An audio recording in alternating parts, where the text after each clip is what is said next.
Hi there, and welcome to the Portland Regional Chamber's presentation, our first virtual Women of the Chamber. And my name is Corinne Mokler. I am the marketing manager here at the Chamber. Hi there, and welcome to the Portland. Very excited to be bringing this to you today. Today we have a presentation of Women-Powered Change, How It Looks and Why It Matters. And the presenter today is Lael Couper Jepson of SheChanges. And let me tell you a little bit about Lael. She is a seasoned boat rocker and a professional instigator of change with a penchant for women's leadership. Her mission is to start a revolution, one that leverages the power of women to reimagine our world. In 2006, she jumped ship after 11 years as an organizational development consultant and coach in the corporate world to found SheChanges, because she wanted to work directly with those ready to buck the rules, challenge the status quo, and dare to create change. Lael works nationally with powerhouse women to unleash their potential and is a featured speaker, frequent storyteller, and author of 2 books, Unscripted, A Woman's Living Prayer, and her newest book, Ignite, Lighting the Leader Fire. And I can tell you from personal experience, I have worked with Lael multiple times. I've taken 2 of her women's circles. I have spoken on stage with her at her annual She Speaks event. So I just want to say, y'all are in for a show today. And we're so excited to have Lael with us. And without further ado, I'm going to hand the mic off to her. Take it away. Awesome. Thank you so much, Corinne. And thank you, Andrea. And thank you for opening up this chamber to people who are non-members and people who are outside of Maine. I have a lot of my clients, I think there are over 300 people on this call today. So I know a lot of my clients who are all over the country nowadays. It's kind of paradoxical in that we've lost all of our bearings around time. And we don't know where the weekends end and the weekdays begin. And yet we also are keenly aware of how precious it is and how fleeting it is. So thank you for joining me here and allowing me to have some of your time. I see it as a gift and it is a great honor. So thank you. And if you had asked me, or if you told me 20 years ago that I would be speaking with a group of women virtually about the power of women creating change and women-led change and what that looks like, I would have laughed hysterically. And I probably would have rolled my eyes and then moved as far as I could in the opposite direction of that invitation. Because my story began with getting out a shovel and burying anything associated with my girlness and then later my womanness and then the feminine.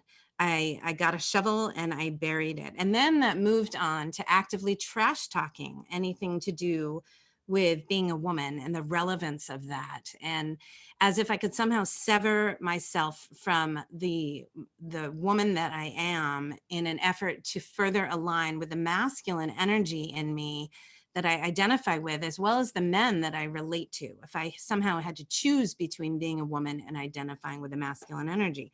But when all that finally caught up with me, because it turns out you can't outrun her or bury her, I met it all with a fair degree of skepticism and criticism. So while I know there are a number of people who are really excited about this topic of women and leadership today, and I could talk all day about this, I also want to make space for resistance and discomfort and for it to feel uncomfortable. And I want to make room for skepticism because I was that woman. I lived that story. To some degree, I still do. Because I think to talk about women and leadership in the same conversation is to create this tension and practice what we have not had a chance to practice with. So I want to invite in any, I think the work of being a woman actively leading, publicly leading today is to be a lightning rod. And so our work is to get comfortable with being uncomfortable and to talk about and make our way through those complex and really uncomfortable emotions that can come up as a result of this conversation. So bring all that to the conversation. All of that is welcome here. So 20 years ago, I was one of the guys. I was 31 years old. I was working in the corporate world. I was climbing ladders. I was poised to start a graduate degree. I was loving it. I was identifying with the men that I worked with. I was loving it. And to some degree, I marvel, that was 20 years ago. So I was 31. And I marvel that not 5 years later, I would leave that corporate world and I would start a business that would focus on women-powered change. I still marvel at the leap of that. So what happened? So in a nutshell, I got pregnant with our first child, and talk about outing yourself as a woman. There it was. So I became pregnant with our first child, and I started to notice how people would talk to my belly and look at my belly and talk to me like I was done, or like I felt like a cow that was being put out to pasture with now a really expensive graduate degree and a baby cow to feed. So all of that came to a head one day when I went to this leadership retreat for the top 150 leaders of our company. And this was not my first rodeo. I had been there before, but this time I was 9 months pregnant and I was literally due any moment. And so I walked into this room and I saw the sea of white men with a few women and a few people of color, as if I had never seen it before. And it just struck me like a wall. And at the same moment, I looked down and I saw this massive belly that was coming from me. And all I could see were the very tips of my shoes underneath my belly. And I felt like in that moment, I felt like a human exclamation point standing on what would be one of the most important sentences of my life, which is, I don't belong here. And that began a really, that was the moment I will never forget. That was the beginning of a really loud and messy chapter of my life, one that wasn't really filled with any particular amount of grace. There was a lot of thrashing about as I found this way into the shame and the anger and how piecing that back together and going in. And to some extent, that was the basis of my first book, Unscripted, A Woman's Living Prayer. And it was a deeply personal exploration about as I went in to sort of reckon with what it meant to be a woman on my terms, in my ways.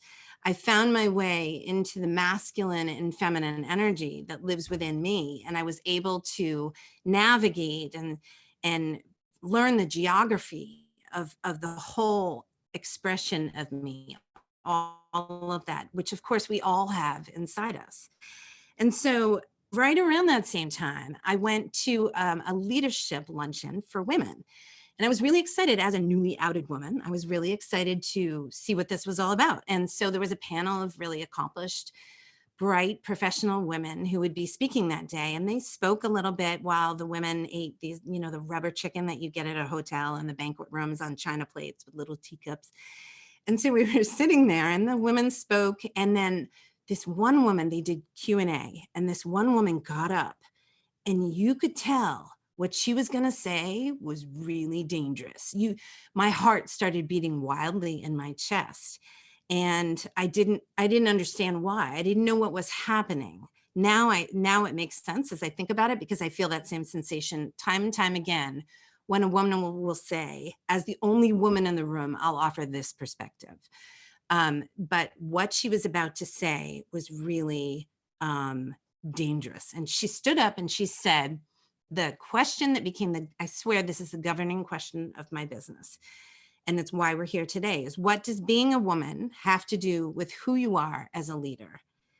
And without much hesitation at all, a woman on the panel reached for the microphone, and sort of, you could tell the question was like this gnat or fly that had flown into the scope of this really relevant and important conversation about leadership. And she said, being a woman has absolutely nothing to do with who I am as a leader.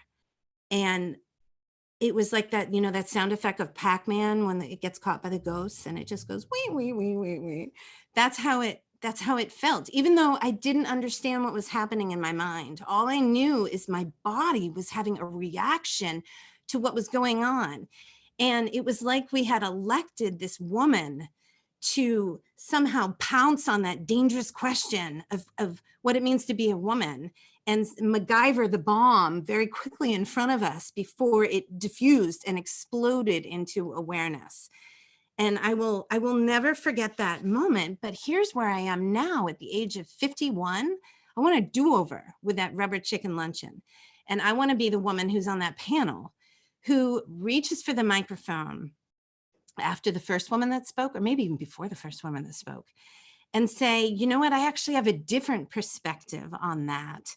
I actually think that being a woman has everything to do with who we are as leaders. Because here we are now in 2020, and we're in the middle of a pandemic, not news to anybody. And I'm thinking about what it would be, what I would have have heard at that rubber chicken luncheon, and what would help most at this time. So hear me grabbing the mic today, and I could talk about this topic all day, but I've tried to glean the most salient pieces of the work that I have done for 15 years with women, to try to distill lots of this. And I don't know if Corinne mentioned it, but anything that I'm going to be referencing, TED Talks, books, concepts, they're all going to be in a link to you. I tend to toss out resources pretty frequently. They will all be in an email that's coming to you, and this will be recorded as well. So sit back and receive over there. But I want to be as brave as Greta Thunberg. Do you remember when the 15-year-old girl from Sweden who has Asperger's stood in front of the top leaders of the world in the World Economic Forum, and she said, I don't want your hope. I want you to panic because our house is on fire. So I spoke about this last year when I was asked to speak at Disrupt HR, which is an awesome event. Shout out to Elizabeth Holstrom, whoop, whoop. It's happening again. I think it might be virtual this year, but it was an awesome event. And I was asked to speak about why women leave organizations. And I likened it to a house being on fire. And I'll never forget at the end of that talk of why women leave organizations, hearing the thunder of feet hitting the ground at the same time the whole audience stood up with their arms above their heads. And I remember feeling like I was watching a tsunami crash onto stage, and it was a 5-minute talk. So it's not my usual style, and it was rapid fire, and I had to memorize it, and I had to pick every single word really, really carefully. So it was a bit surreal to watch this tsunami come toward me, but I knew that I had intersected, something had happened, and I knew that I had intersected almost like 2 live wires. I've intersected the being a woman and being a leader. And so it turns out that being a woman does have everything to do with who we are as leaders. This is a relevant thing. It's just not a conversation we talk about too frequently. What the audience didn't know at that event is that in preparing for that event and choosing my words carefully, I had to reckon with who I am as a leader, something I had been super squirrely about avoiding.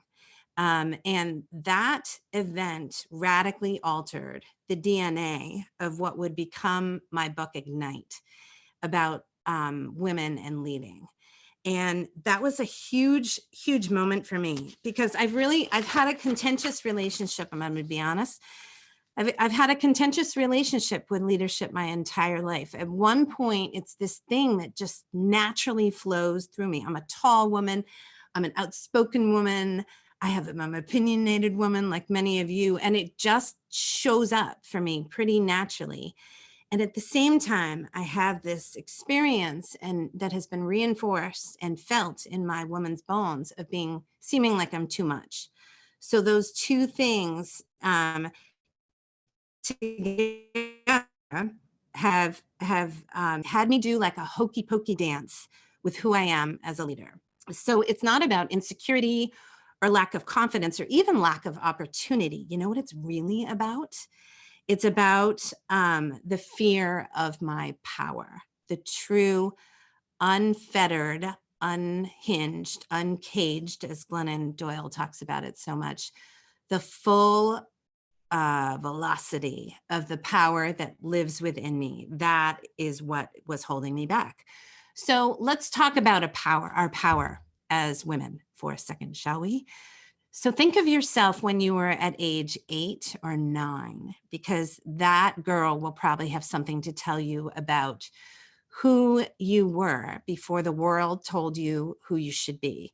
And this, I cannot tell you how often this comes up with a woman that I work with. They reckon back to when they were exactly that age, like 8 and 9, when they weren't thinking about things. They weren't taking it to their brain. It didn't occur to them that they needed to look left and right and adapt according to what they saw next to them. It just sort of flowed. But that comes up a lot. And Eve Ensler, who has this great TED Talk called Embrace the Inner Girl. And she talks about the girl cell.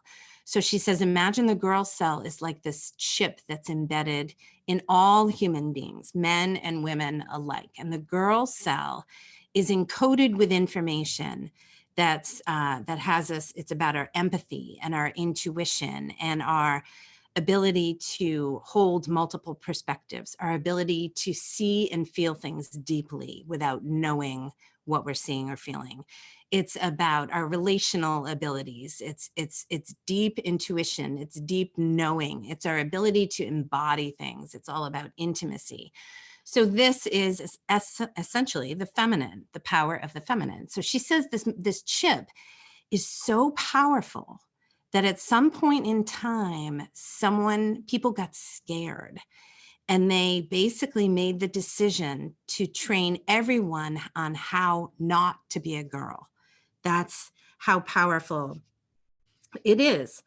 But I believe women and girls, because we have this girl chip in us and we were born into this body, regardless of even if we identify with it, we get some practice with it to sort of take it for a spin before it gets trained out of us.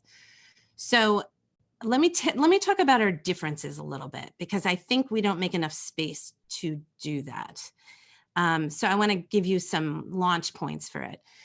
I read a book way back when, I think when I was in grad school, before I started my business. It was a book written by Helen Fisher called The First Sex. And she talked about the science of women's bodies and women's brains. And I'll never forget learning that the corpus callosum, that the little bridge that connects the hemispheres of your brain, is actually thicker in women than it is in our male counterparts.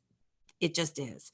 So she went on to talk about, that makes sense, that we would be more web thinking. We are able to access and retrieve information with more fluidity across the different hemispheres of our brain. So because of that, we can see patterns, we can feel and see things quickly, we can respond very quickly to things. It got lost somewhere in the conversation of multitasking. It's so much more than that. It's like multi-seeing. So she talked about our brains are actually designed differently than our male counterparts. That's science. Let's also talk about cycles. So, women are born with a cycle in mind. We are designed to cycle. So on average, we bleed 60 days out of every year. A lot of people never know it, and we never die. So, and we do it all over again. So this is this sort of difference that we have, again, that our male counterparts don't have. Now, why is that significant? Because the natural world is born, the natural world moves in cycles. So this was where it landed for me. I read Lisa Lister's book, Witch, and she talked about women are designed to be inconsistent. And I was like, boom, that was it for me. That was such a moment, because in that moment, I realized I had been making myself wrong when I wasn't like this, when I wasn't consistent. So I moved through my life like this. That's how I move. You know what else moves through the life like this? High tides, low tides, full moon, dark of the moon, summer, winter. Nature gets cycles, and nature knows how to do this. But somehow we got the email that you got to do like this because our society values steady and modulated and stoicism, and our society isn't quite like this. So we are different by design, and that is a powerful, powerful thing. Here's some other subtle differences. Social conditioning. So there's so many books, awesome books, so much research around how we are enculturated as girls and women and how that shows up, how that manifests. And that's all well and good. Often it makes me angry and it validates my experience. It pisses me off. It lights a fire in me. But here's the gift of that training is because I talk about this a lot. When women are born, we all enter this cathedral of humanity, and the girls, for whatever reason, the arbitrary reason, are given the key to the feminine. They're given this girl cell for a little bit of time, and they're saying, hey, feel your feelings. It's okay it's all right to cry. You remember that song? Free to be you and me. Little breakout there. But we're given a little bit more leeway. It's expected of us. We are more emotional creatures. We are more relational creatures. So all this is to say that social conditioning that we get gives us a little chance to take things for a spin, to practice. So we can leverage the social conditioning that we've had and the excuse that we have been given to feel our emotions, to cry our tears, to express how we feel, to see things a little bit differently. We have a chance to practice that from a very young age until it gets trained out of us. Okay, the final piece that I'll give you has to do, and welcome to my world, because this is not something you will hear about at dinner parties, at school bus stops, in the boardrooms, in social media. This is the piece of our differences and consequently our power, I think, that we are most afraid of as women, and it is rising to beat the band. And this is where you'll hear me, I hear this all the time from women all over the country behind closed doors, and often over the phone, it's just us in hushed tones. That's how scary and heretical it feels. This is the world of what I would call women's magic. Sometimes it's referred to as women's mysteries, but it's the intersection of who we are in flesh and bone body and the energy that's swirling around us in the world. So I have heard powerful powerhouse women come to me and brought to their knees because they can feel the lava in the volcanoes that are raging in Hawaii and New Zealand. They feel the hurricanes that are hitting the shores of New York City and New Orleans, and they feel the heat of the fires in California and Australia. I have heard women, I have been that woman that, remember the first school shooting at Sandy Hook? Pulling over to the side of the road at the exact time that the shooting happened, 9:30 or so in the morning, and just sobbing without knowing what was happening. And this is why the first section of my book is entitled, What is Happening to Me? Because there's these things that women access and feel even without our permission, even without understanding it or being able to connect it to anything, that it's scary. And it's so much bigger than just simply intuition. It's like whole-bodied feeling. And I will tell you, this pandemic, I heard women talking about this for months. And I still hear women tapping into it. It's like it's unlocked all of us to plug in to something that hasn't yet made the airwaves, the data that hasn't caught up with the headlines. That we just feel like something is coming. So this doesn't get talked about as much. So I wanted to make some space to talk about it here. So let's talk about how we talked about power and we talked about differences. Let's talk about how all that intersects with leadership. You might have heard in the description for this course, me talk about innate skills. That's an annoying word, frankly. So sorry I used it, but here's what it means. If you Google innate, because it's so quickly, I say it's annoying because it so quickly translates to soft skills and, it downplays the substance of it, and it gets marginalized really quickly. Here's what I mean by it is innate skills are the skills that you are born with. If you look up the definition, it's natural skills or skills that you are born possessing. So this is not something you can learn in school. You can't get your degree in, you can't transmit to another person. It's something Marion Woodman, who is a Jungian analyst who does a lot of work on the feminine, she said, you cannot understand the feminine. The feminine can only be experienced in a body. And this is a perfect example of that. So innate skills are something that's your birthright. It's just in you, whether or not you have permission, your consciousness around it, or you ever use it. It's like your breath and your bones. So the sticky wicket for many of us women when we're leading is that these innate skills give us messages all of the time, and we write them off as common sense. And as my 94-year-old father-in-law says, common sense just isn't that common. So we will feel things. The word that I'll use is, well, why should I write about that? Because that's just common sense. The emperor has no clothes. That's just patently obvious, and imagine this is what Greta Thunberg did when she spoke at the UN. She said, why is nobody talking about this? Why is nobody talking? There's this massive fire raging. Where are all the fire trucks and where's all the panic? So these innate skills are so easy to gloss over because we take them for granted. We assume everybody else is seeing what we're seeing, but they might not be. So just tune your ear to what you might be taking for granted as obvious. The way I tune my ear is I hear myself say, well, that's not rocket science. None of this that I'm saying here today is original, but it's coming through us. But so here we are in 2020, in the middle of a pandemic, and we're starting to establish how being a woman has everything to do with who we are as leaders. A client to me said it last week perfectly. She said, well, it would be a shame to let a good crisis go to waste. Another quote that I don't know if you've heard, I think it was Cokie Roberts, who said, give a woman an inch and she'll park a car in it. Or have you heard the phrase, give a woman $1 and she'll not only wrap it around a city block, she'll feed her family, she'll care for her community, and she'll invest in her community outside that. She'll invest in her industry.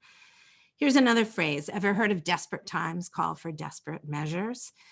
The ecstatic poet Rumi talks about how the crack is where the light gets in. And here we are now, and surely you can hear so many people talking about how we haven't just stretched. This is more than a stretching. The word that I'm hearing a lot is we've actually ruptured.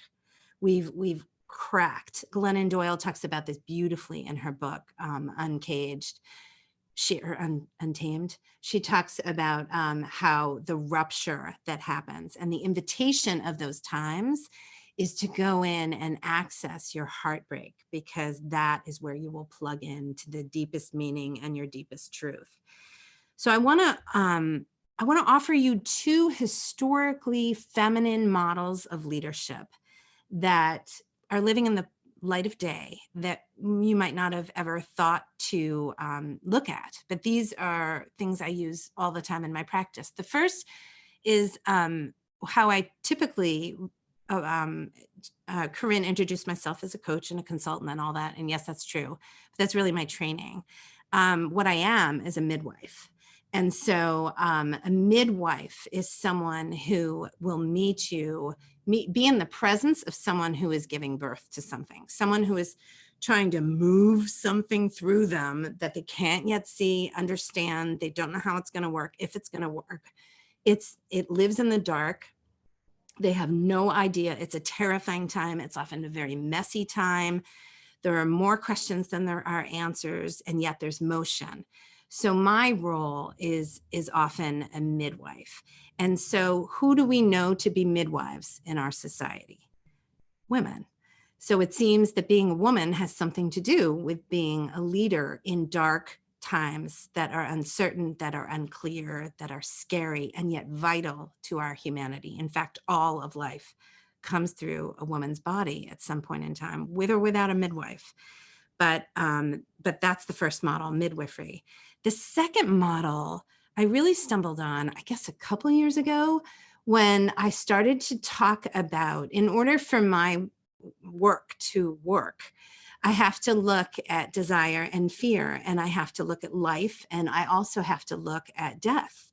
So there's, and surely you're hearing in the airwaves us talking about how we are grieving. We are fundamentally grieving in the society. And what do you know about our society and grief and death and dying? We just don't do it particularly well in the society. We don't have a lot of training. We don't have a lot of space holding. But when it does happen, and you know this, if you have been with a loved one who is on their last days of this earth, who do we call? We call in the hospice workers. And the hospice workers are there to support us and support a graceful death happening. They are not only there to support the exit of this person from the planet, they are there to support the loved ones who are witnessing this. So they are there to help hold space that is really hard to hold emotionally and physically.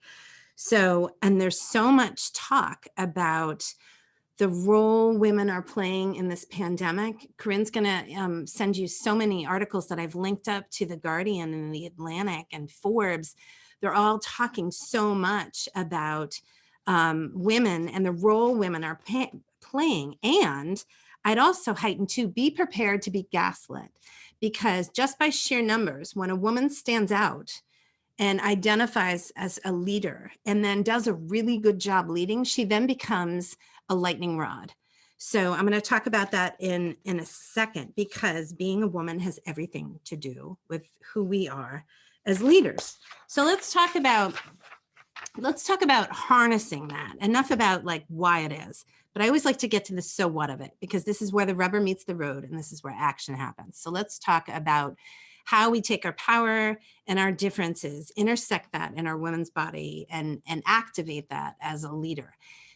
I wrote a whole book about this, so I'm going to sort of bottom line it for you, and with an eye to time, and I'm going to give you what I consider to be the sort of nuanced muscles. I'll use that phrase a lot. They're not the obvious muscles like your quadriceps or your biceps, but they're more like the psoas. So the psoas is that little muscle. It's really hard to find, and you only know you have it when it gets injured. And then you're like, wow, that is an important muscle because it like totally holds me upright. So these are the psoas muscles in our work as women leaders. They're subtle and they're super key to how we activate ourselves. But I will tell you this, it has nothing to do with time management. It has nothing to do with leaning in. You will hear me say that time and time again. It actually has to do more with letting it out. And it has nothing to do with organizing everything and keeping only what sparks joy for you. So that's not what these muscles are about. I'm going to give you 3 rivers of thought on that. I'm going to talk about the work we do as women leaders, as I see it, the top 3. I'm going to talk about the competencies that we are needing to strengthen, the muscles that we are being invited to strengthen right now to hold us upright. And then the 3 strategies I see women leaders use the most effective strategies right now. So the 3, I'm playing with this recently, is there's, I think to live a full and brave life is to consent to have a consistent inner conversation with yourself around 3 key conversations in an inconsistent way. So what that means is and they're different for all of us, but you know those moments where you encounter a conversation, you're like, God, why am I talking about this again? Why is this coming up again? What's wrong with me? Why can't I get it right? I think it's kind of like we're cyclical. We move through cycles and we keep getting layers and layers of understanding. Glennon Doyle talks about this in her book, Carry On Warrior. She talks about life being like walking up a spiral staircase and going by the same window, and you just keep having the same conversation with yourself but you're gaining a different altitude every time and seeing a different perspective, maybe picking up a different thing on that trip. So my 3 conversations with myself, which are probably going to be different than your 3 conversations. My first is being too much. That is a conversation I've come at 8 ways to Tuesday. It has nothing to do with what I do for work or who I hang out with or who I marry or blah, blah, blah. It's just constantly coming at me, being too much, too tall, too big, too opinionated, too loud, too out there, too this, too that, too much. And so that's a big one. Just get on that conversation, get really good at having that conversation. The second one has to do with anger, my own, other people's anger, being a woman, being angry, anger as shame and anger, fuel as anger. It's the #1 topic I'm interviewed in. It's just a constant iterative conversation I'm having with myself. And then the third conversation I have has to do with being alone, and being alone when I'm surrounded by people, feeling at the edge, constantly feeling like I'm crazy, like I'm out there, like I'm the only one, and consequently feeling really alone. So rather than not expecting those conversations and being surprised when they show up, I just am inviting myself to get better and better at being with those conversations. So that's one piece. That's the work that I see us doing right now, is identifying those conversations. Let me talk about competencies. There are 3 that I see right now. These are my wishes to invest in these competencies. One is being with discomfort, our own and others. So we are trained naturally to avoid discomfort. So I would be dead in the water if my clients were comfortable. They come to me itchy and scratchy and twitchy, and this is discomfort. There's something trying to happen, and it has us feel it's disrupting the status quo. In order to disrupt the status quo and create change, we have to engage with discomfort and conflict and tension. So women leaders, that's a competency that's a muscle we need to keep working out, because we're also being positioned, think of the midwives and the hospice workers, to not only be okay with that ourselves and be adept at that skill set, but also to hold that space for others. So to be okay with being uncomfortable is to also hold space for others to meet you and join and be safe in that discomfort, rather than grabbing someone's hand and yanking them away. So instead of rushing up with the EMT paddles and choom choom back to life and getting out of here, we actually invite people to be in this space and keep in this space. That's discomfort. The second I referenced is get used to being alone. To be a woman is to stand out, is to be a lightning rod. So expect what will come your way. I don't believe in having, I'm not a big fan of that phrase, thick skin. I've worked really hard not to have thick skin. I don't like the word boundaries, but I'm really clear on how I choose to engage in that. I go into a lot more detail of that in my book. But get used to feeling alone, because the edge is always a really lonely place. The third is vulnerability. And Brene Brown talks so much about this. And it's so exciting to see it come onto the scene in a really expansive and exciting way. So probably not more that I need to say on that, because she does it so beautifully. But to ask yourself, how do you do vulnerability? How does it look for you? What helps, what hurts, what doesn't? And then how do you hold space in that for others? So then I'm going to give you these 3 strategies that I see women leaders playing with. The first is to embrace your contradictions. Because if you're going to go the full cycle of yourself, if you're going to embody and inhabit the full range of who you are, you're going to encounter contradictions, because you might be way over here and someone sees you over here, and all of a sudden you're confusing. You're not consistent. You've changed. So I find it's helpful to embrace those contradictions, which means give them voice, acknowledge them, Improv does this really well in the tool that they use, saying, yes, and I'd also offer this. This is where we can hold multiple truths. So I'm a witch, and I make art, and I believe in what I can't see. And I have a behavioral science master's degree, and I love Excel spreadsheet, and I love logic and ration and all of that. So I can hold both of these, and I embrace the contradiction that I am, which also holds space for other people to do the same. Here's another piece, another strategy is connect in something bigger than yourself. I don't care what it is. It could be, some people call it your why. Some people call it the Teresa Trent, Tererai Trent, who wrote The Awakened Women, talks about the greater good. There's so many different words for it. It could be service. It could be God. It could be your mission. It could be whatever it is. But when women connect what they want and what they're feeling with something greater than themselves, all of a sudden they get out of their way really fast. Because over here, when you think it's just you think, who am I to do this? This is just common sense, isn't it? This isn't rocket science. This is just, obvious. And you think you're being arrogant for having that. And who am I? And you engage in that exhausting conversation. When the minute you plug it in to it being bigger than yourself, like Greta did with the earth needs me to say something now. Boom. She gets out of her way and she starts acting. So the minute you can connect, find what you can connect to. Glennon Doyle talks about it so much in her book, Untamed. She talks about connect to your heartbreak. What breaks your heart? And you will find what you can connect into.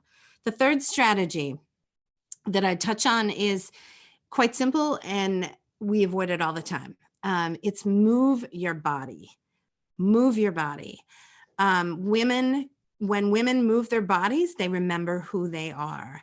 When women move their bodies, that's how they create. The last place you want to put a woman in birth who is in labor is on her back. You want to get her up, get her moving. So how that looks is to put on a playlist and move your body, go for a walk, talk it through, but find a way to move your body, and you will find a way to move what you're trying to do. You will find a way to lead forward without seeing where you're going first. And it's counterintuitive. It's heretical. Because when we're taught, think about walking into a room, a dark room. What are you going to do first? You're going to stop, because you might crash into something. You might trip and fall. You might not. How do you know where to go? You're blind. So like a deer in the headlights, we freeze, and we're taught to be very careful because you could get hurt. So that strategy is actually it's gonna be uncomfortable, because it's gonna ask you to do something that feels wickedly counterintuitive to how you're being trained. But all of the work that I do with my clients begins with movement, and that might be a symbolic movement, some form of a yes. It might be saying a word out loud, of saying I'm writing a book, of saying I'm quitting my job, even though you don't know what comes next. Now it's out. So lots of ways of moving your body, because that's how women lead. We move. So it seems that being a woman has everything to do with who we are as leaders. So this conversation around women and leadership, it's really moved beyond the bounds of gender balance, having a seat at the table, pay equity, being good for the business, being the right thing to do for the business. If that hasn't inspired us to really action in any lifelong changing systemic way, it just hasn't. So we've got to move this conversation beyond. So how about this for inspiration? What if us having this conversation were about the survival of our species? Would that inspire us to engage in it? Because that's kind of where we are. In May of 2020, in the middle of a pandemic, we have this virtual gathering of women talking about the relevance of women leaders in these times. And this is happening everywhere, not just on this call. And in many ways, we couldn't have imagined this moment. And in many ways, this moment is as old as time. So when I was thinking about this talk, I was hearkening back to Mother's Day is coming up on Sunday. And I was hearkening back to finding the original Mother's Day proclamation that was written by Julia Ward Howe in 1870. And sadly, of course, it got sidelined to be about greeting cards and chocolate and ironically kicking up your feet. When in fact, if you go back, and Corinne will link this in the notes that you'll get in your email, it's a call to action for women to lead. Check this out. She says, arise, all women who have our hearts, whether your baptism be that of water or of tears, say firmly, we will not have great questions decided by irrelevant agencies. Our husbands shall not come to us reeking with carnage for caresses and applause. Our sons shall not be taken from us to unlearn all that we have been able to teach them of charity, mercy, and patience. We women of one country will be too tender of those of another country to allow our sons to be trained to injure theirs. From the bosom of the devastated earth, a voice goes up with our own. It says, disarm, disarm. The sword is not the balance of justice. Blood does not wipe out dishonor, nor violence indicate possession. And she goes on to say, in the name of womanhood and of humanity, she invites women forward. It is such a call to action. So it seems that being a woman has everything to do with who we are as leaders and how we show up as leaders. I have this dream, I'm going to close with this, that was inspired by my dear friend, Jessica Esch, who created a t-shirt years ago that said, quite simply, this is how I changed the world. And whatever you were doing while you were wearing this t-shirt, be it putting a kid in a car seat, or taking care of an aging parent, or doing working in the garden, or sitting in a board seat, or whatever you were doing, that was effectively how you were creating change in the world in that moment to moment to moment. But my dream is this, that every girl child who's born to this world gets a t-shirt at birth that says, quite simply, this is what a leader looks like. And on the back, it says, follow me. Can you imagine a boardroom or Congress filled with women wearing that t-shirt? Talk about transparency of our leaders and holding our leaders accountable moment to moment to moment. This is not about women being better leaders. This is about women leaders being different by design. This is not about women proving anything. This is about women leveraging everything they are and have already. This is not about women having more power. It's about women being fueled from their power within. So women, put on your t-shirt, get in your cars, and see where your foot is on the brake of your car. You don't need to lean in and press down on the accelerator. My only ask is that you see where you can take your foot off your own brake pedal and let gravity do its work to pull you forward. Come as you are, and let's get this party started like our lives depend on it. Quite simply, we need you now. Please and thank you. Thank you, Lael. My goodness, I'm just absorbing everything over here. And I'm going to give our viewers just a minute or so to add questions to the chat. I do see one or two already. I'm digging through them. I have a quick question to give people a chance because there is a delay. You're talking about leadership, and obviously we don't know the age range of everyone on this call, nor do we ask. But I'm just curious if there's a difference in your messaging for, let's say, a young woman who's maybe in her first full-time job, as opposed to someone who's, maybe in their 30s and had a few jobs under their belt, versus someone who may be more at that C-suite leadership level. Like, is there a different, I don't want to use the word strategy, but a messaging that you would use, or no? Yeah, so no. And here's why. is I'm someone I've always looked younger than I am. And I'll never forget the day I turned 30. And I was like, now people will listen to me. And then when I turned 40, I'm like, no.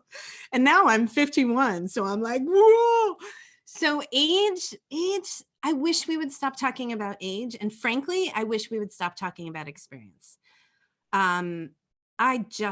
I don't think it's serving us, because I look at girls leading our country right now. I look at Greta, I look at Emma Gonzalez after the Parkland shootings. I look at Malala.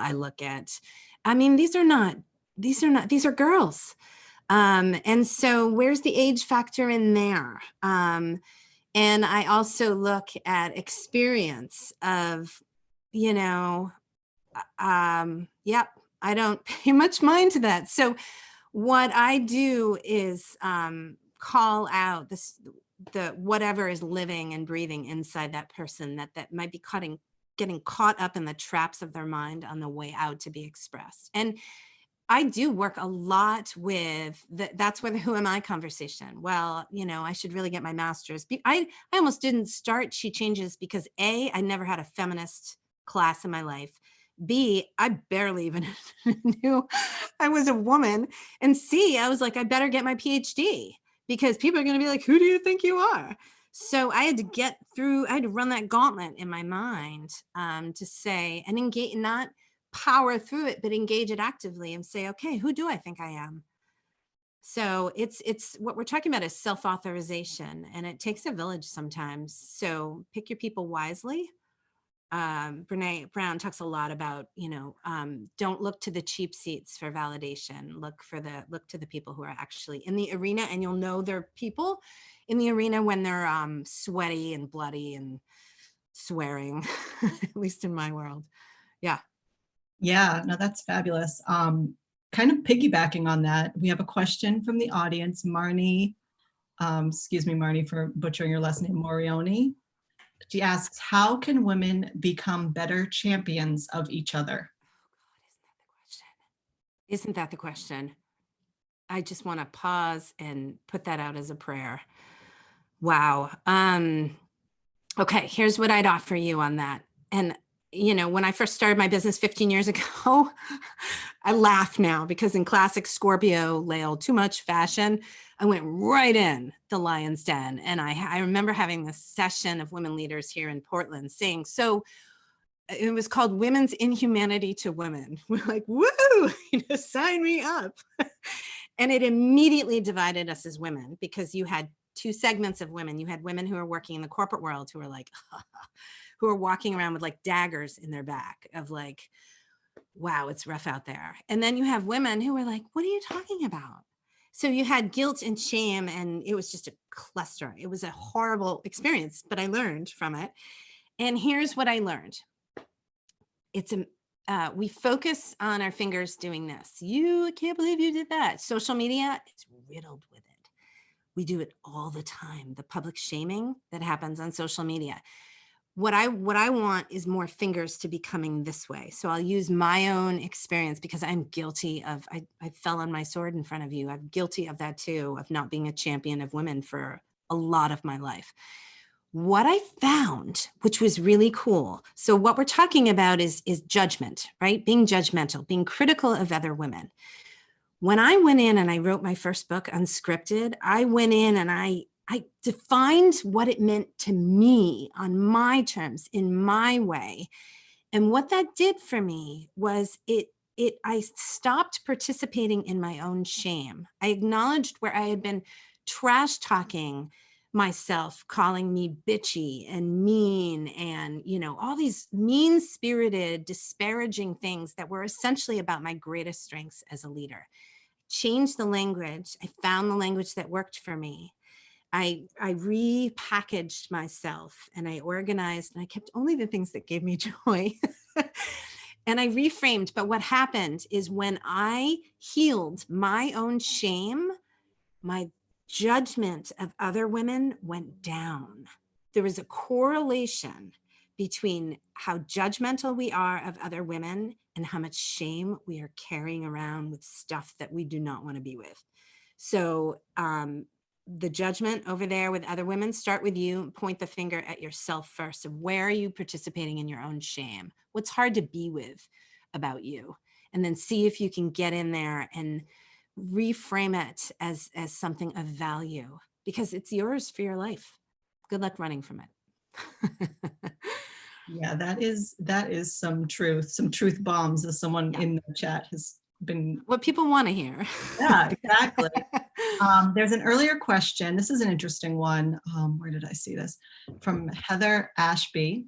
She says, Lael mentioned Stoicism for a brief second. I'm wondering what her view is on Stoicism and living as a Stoic.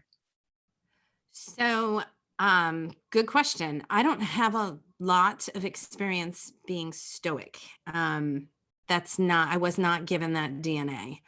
I'm more not that. And that has value. So none of this is either or. And so often when we go to expand our understanding of ourselves, when we reach for something more than who we think we are, our society sets us up that we necessarily have to drop what we were coming from. That's where the and comes in. So Stoicism has value. Where does that feel? I would want that for someone commanding a ship. I would want that in a military engagement. I would want my surgeon who's operating on my body to have a fair degree of stoicism and not be riddled by me freaking out as a patient. That is valuable. So I think it's the invitation is to not throw the baby out with the bathwater. Stoicism is not my bailiwick. Who talked about it? Tim Ferriss did a great TED talk about it, where he talked about the Stoics, and they were all men. So I'm curious about, now that you're mentioning it, who the women Stoics were.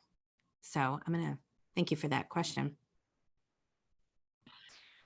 All right. I am not, hold on one second. I'm seeing, people are asking, of course, about recordings and transcript. Yeah. That's something I hadn't thought of. I will look into that if there's a way to automate a transcript. We're definitely sharing the recording. I don't see other questions popping up. I think a lot of them, my phone has been dinging, so I think some of my clients are dinging me their questions, but getting direct get access to me. But there's a lot of love and Lael love. And yay! I will make sure to get everyone. I will make sure to get Lael a transcript, at least of this chat, because there's cool. Fist pumping coming from this chat. But I don't I don't see a whole lot of other questions. Just a lot of women really fired up. Cool. That's the idea. That's awesome. Woo! That's awesome. So I just want to say thank you from the chamber. Thanks for having me. And from from on behalf of the audience, just reading all the love coming from the audience. Good. Just a great audience. It's been really excellent. Awesome. And, hang on. We got someone sneaking in one more question. If you're game for it. I'm game. Hold on. Allie Andrews from Own Body Health is asking, how can women honor and utilize their innate skills in workplaces where masculine qualities are valued? I think the tendency is often to compartmentalize and stuff these skills down. Okay. I love these big questions right at the end, but I got something for that. Why I love the corporate world and why I relate to the corporate world, and I could easily be there. I relate more with corporate world than I do with entrepreneurs or certainly small business owners, is because that masculine culture and that masculine energy, that's my home base. And so I think, to your question, Allie, is meeting people where they are. So that I can speak Mandarin there. I can fluently be with that side, the masculine, the directness, the impatience, the decisiveness, the linear thinking. That is my home base, and so that's where I meet people. And while I'm there, then what I do is I start to radiate something that's different. So I look for opportunities because I get in places that I'm not often welcome. People don't see me coming a lot of times, and I relate to them. My clients do this all the time. They're drawn to me because of, I believe, my masculine energy that I'm putting out there. And then, because I don't like wasting time. And then once they find me, they're like, what is that? And then we sort of escort into another range of ourselves. And that is the key differentiator I think women are bringing. Yes, on this and that, because this is where we are whole, is as a society, as a we need to be whole as a society. And I really do believe women are leading the way, not a doubt in my mind. So great question. No, it was a great question. And with that, I'm going to finish up. I'm just going to remind everyone you're going to get a very juicy, full email from the chamber with so many links to Lael's other offerings, and also the many references and resources that she mentioned. If you just cannot wait, feel free to go to SheChanges.com and you can start digging around. There's a lot on Lael's website of upcoming offerings. She has a couple new offerings, a couple new online workshops that are brand new, as well as her usual offerings. As I mentioned, women's circles that I've taken. She has a writing workshop that she runs every year as well. We will include everything in that email, and everyone can just go wild on the offerings from Lael. So thank you again, Lael. This was such a treat. Thanks so much for having me. And thank you for opening it up to non-members and people outside the state. That was the gift of this moment. Yeah. Thank you. Well, thank you. And thank you to everyone for joining us, and have an awesome rest of your day and week. Thanks, everyone.